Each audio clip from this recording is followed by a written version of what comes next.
أعوذ بالله من الشيطان الرجيم بسم الله الرحمن الرحيم আসসালামু আলাইকুম ওরহমতুল্লাহি ওবারাকাতুহ। বিসমিল্লাহির রহমানির রহিম। একটি বাদশার 7 জন মেয়ে ছিল। বাদশা একদিন তার সকল মেয়েদেরকে ডাকলেন এবং তার মেয়েদেরকে উদ্দেশ্য করে বলল, আমি তোমাদেরকে একটি প্রশ্ন করব, আর যদি সেই প্রশ্নের তোমরা সঠিক উত্তর দিতে পারো তাহলে তোমাদের জন্য অনেক পুরস্কার রয়েছে। তখন সমস্ত মেয়েগুলো বলল, ঠিক আছে। এরপর বাদশা বলল, বলো তো তোমাদের পালনকর্তাকে, আর কেই বা তোমাদের রিজিকের মালিক? বাদশার 7 জন কন্যার মধ্যে 6 জন কন্যা জবাব দিল, পিতা, আপনি আমাদের পালনকর্তা এবং আপনিই আমাদের রিজিকের মালিক। এরপর যখন সবথেকে ছোট মেয়েটাকে জিজ্ঞাসা করা হয়, তখন সেই কন্যাটি জবাব দিল, আমাদের একমাত্র পালনকর্তা এবং রিজিকদাতা মহান আল্লাহ এবং সমস্ত ক্ষমতার অধিকারী। ছোট মেয়ের মুখ থেকে এই কথা শোনার পর বাদশাহ অনেক রাগান্বিত হলেন এবং বললেন, আমি তোমাদের খাবার দেই, আমি তোমাদের ভরণ পোষণের ব্যবস্থা করি, আর তুমি আমাকে বলছো তোমার পালনকর্তা আল্লাহ, তোমার রিজিক আল্লাহই দেন, এর জন্য তোমার উপযুক্ত শাস্তির প্রয়োজন। এরপর বাদশাহ তার সিপাহীদের আদেশ দিলেন সেই ছোট্ট মেয়েটিকে জঙ্গলে ফেলে আসার জন্য। অতঃপর বাদশাহ ছোট মেয়েকে বললেন, এবার দেখব আল্লাহ তাআলা কিভাবে তোমার লালন পালন করেন এবং তোমাকে রিজিক দান করে।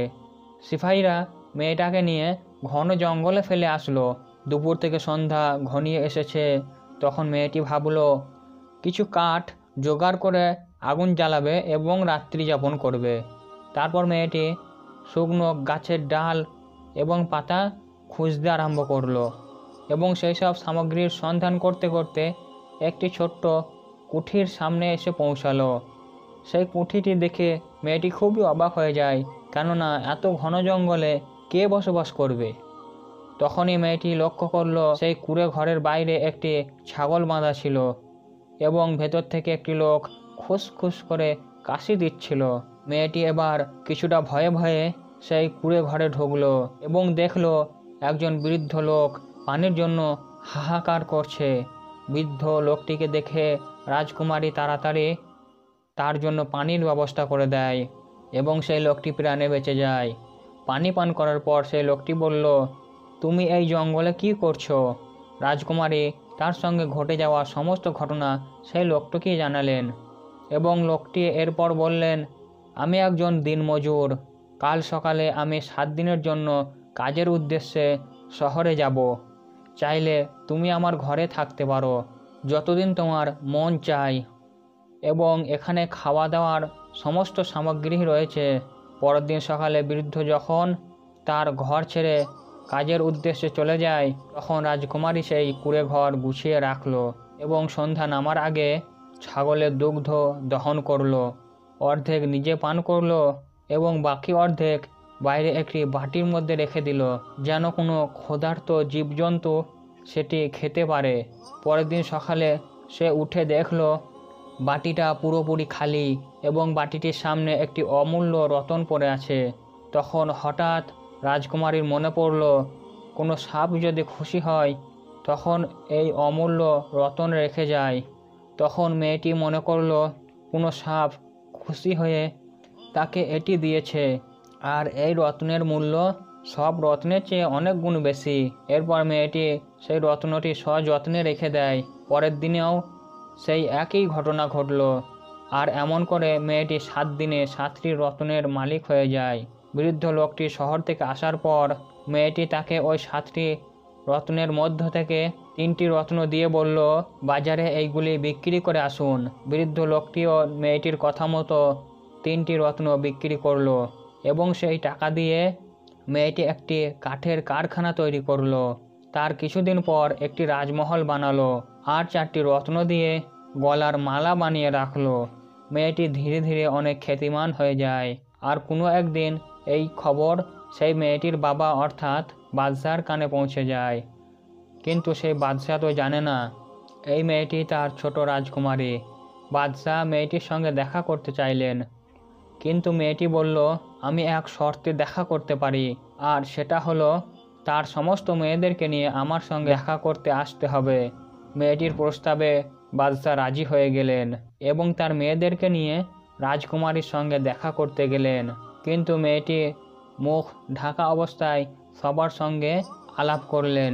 এবার বাদশাহ বললেন, তুমি আমার মেয়ের মতো, তুমি কেন মুখ ঢেকে রেখেছ?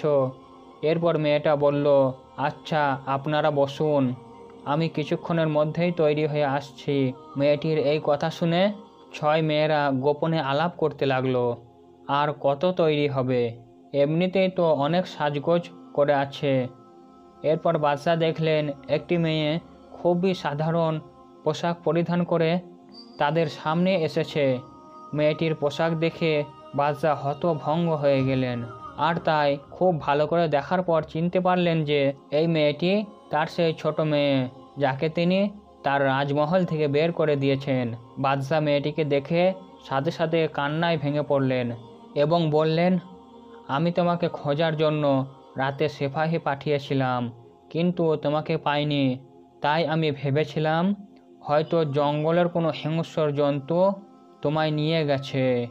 বাদশাহ কান্না করতে করতে আরও বলতে লাগলেন, আমার সমস্ত ধনসম্পদের বিনিময়ে হলেও এখান থেকে তোমায় আমি মুক্ত করে নিয়ে যাব। ঠিক তখনই মেয়েটি জবাবে বলল, আমিই তো সেই রাজকুমারী যার সঙ্গে তুমি দেখা করতে এসেছো। এই কথা শুনে পিতা যেন আকাশ থেকে পড়ল। তারপর সেই মেয়েটি অর্থাৎ রাজকুমারী, ছোট রাজকুমারী, তার সমস্ত ঘটনা তার পিতাকে খুলে বলল। আর পরিশেষে আবারও সেই কথা তার পিতাকে মনে করিয়ে দিয়ে বলল, আমি বলেছিলাম না, আল্লাহ তাআলা আমাদেরকে খাওয়ান এবং ভরণ পোষণ করান। দেখুন, আমার এই সকল কিছুই আল্লাহ সুবহানাহু ওয়া তাআলাই দিয়েছেন। কন্যার কথা শুনে পিতা ভীষণ লজ্জিত হলেন এবং তার সকল ভুল বুঝতে পারলেন। আল্লাহ তাআলা আমাদের সকলকে এই ঘটনা থেকে সঠিক শিক্ষা গ্রহণের তৌফিক দান করুন এবং সর্বদা সকল কঠিন পরিস্থিতিতে ধৈর্য ধারণের তৌফিক দান করুন। আমিন ইয়া রব্বুল আলামিন।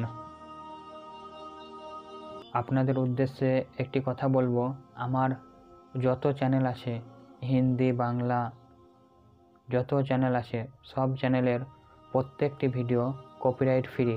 অর্থাৎ কেউ যদি এই ভিডিও কপি করে আপনাদের নিজের চ্যানেলে আপলোড দিন বা ফেসবুক পেজে আপলোড দিন অথবা অন্য কোনো জায়গায় আপলোড দিন, তাহলে সম্পূর্ণ কপিরাইট ফ্রি। আমি কোনোভাবেই কপিরাইট দিব না। স্ক্রিন রেকর্ড করে এই ভিডিওগুলি আপনারা আপলোড দিতে পারেন। যদি আমার চ্যানেলের ভিডিও আপনারা আপনাদের চ্যানেলে বা ফেসবুক পেজে অথবা অন্য কোথায় আপলোড দিতে চান, তাহলে অবশ্যই স্ক্রিন রেকর্ড করে আপলোড দেবেন।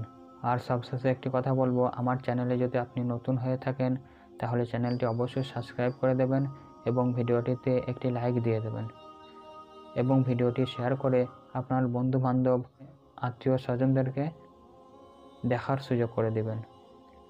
এবং আমি যদি ভিডিওতে কোনো কিছু ভুল ভ্রান্তি বলে থাকি তাহলে অবশ্যই নিচেই কমেন্ট বক্সে কমেন্ট করে লিখে দেবেন, যাতে আমি আমার ভুলটি শুধরাতে পারি।